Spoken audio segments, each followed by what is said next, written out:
लक्ष्मीपूजनाच्या निमित्ताने लक्ष्मीची मूर्ती खरेदी करण्यासाठी नागपूरच्या चितार ओळ परिसरात नागरिकांनी गर्दी केली आहे। काळानुसार चितार ओळ येथील मूर्तिकारांनी मूर्तींमध्ये विविध प्रकार आणले आहेत। यंदा आकर्षक मूर्ती बाजारात विक्रीसाठी दाखल झाल्यात। तर हर्ष उल्हासात आज दिवाळी निमित्ताने नागरिकांनी लक्ष्मी मूर्ती खरेदी करण्यासाठी गर्दी केली आहे। याच संदर्भात आढावा घेतला आमचे प्रतिनिधी ज्ञानेश्वर पवार यांनी। आज लक्ष्मी पूजनाच्या निमित्ताने नागपूरच्या चितार ओळी बाजार मार्केटमध्ये मोठ्या प्रमाणात गर्दी आहे। या बाजारामध्ये मोठ्या प्रमाणामध्ये लक्ष्मीजीची मूर्ती जी आहे ते विक्रीसाठी दाखल झालेली आहे। विविध प्रकारच्या या ठिकाणी मूर्त्या जे आहेत ते अगदी सजून जे आहे ते बाजारामध्ये सजलेले आहे आणि अगदीच खरेदीसाठी जे आहे ते नागरिकांची सकाळपासूनच मोठ्या प्रमाणात गर्दी आहे।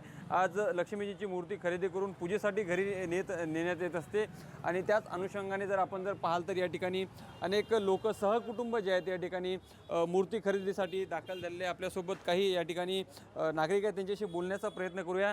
ताई, आज लक्ष्मीपूजन आहे, तुम्ही लक्ष्मीजींची मूर्ती खरेदी करण्यासाठी या ठिकाणी आलेला आहात। लक्ष्मीपूजनाने आज लक्ष्मीचं आगमन आहे, त्याच्यामुळे आज लक्ष्मीची मूर्ती खरेदी करण्याचा मुहूर्त आहे। आम्ही तेच करायला आलो आहे।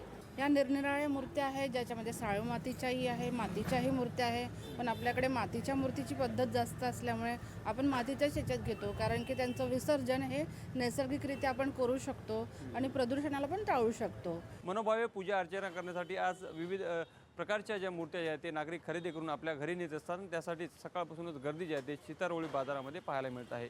लोकशाही मराठीकरता मी ज्ञानेश्वर पवार, नागपूर। बुलढाण्याच्या जळगाव जामोद मतदारसंघातील भाजप आमदार संजय कुटे यांनी अनाथ बालकांसोबत दिवाळी साजरी केली आहे।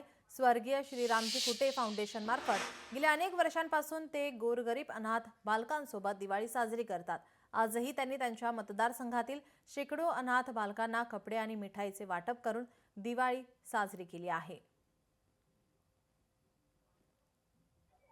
मार्फत सर्व जे अनाथ बालक आहेत त्यांचा आम्ही रजिस्टर फाउंडेशनच्या मार्फत करतो आणि 2450 मुला मुलींना याचा आम्ही लाभ सुद्धा देतो आहे आणि लाभ हा त्याचा चालू आहे। म्हणजे त्या योजनेत ते बसलेले आहेत आमच्या मतदारसंघात आणि ते फाउंडेशन सगळं काम करतं। आता फाउंडेशनचं तर सध्या मतदारसंघामध्येच काम आहे, परंतु फाउंडेशन ठरवेल, कारण मी फाउंडेशनचा फक्त एक सहकारी म्हणून आहे, पण फाउंडेशनच्या अध्यक्षांनी त्यांचे सहकारी भविष्यामध्ये पुढे वाढवायचं, पुढे जायचं हे ठरवलं।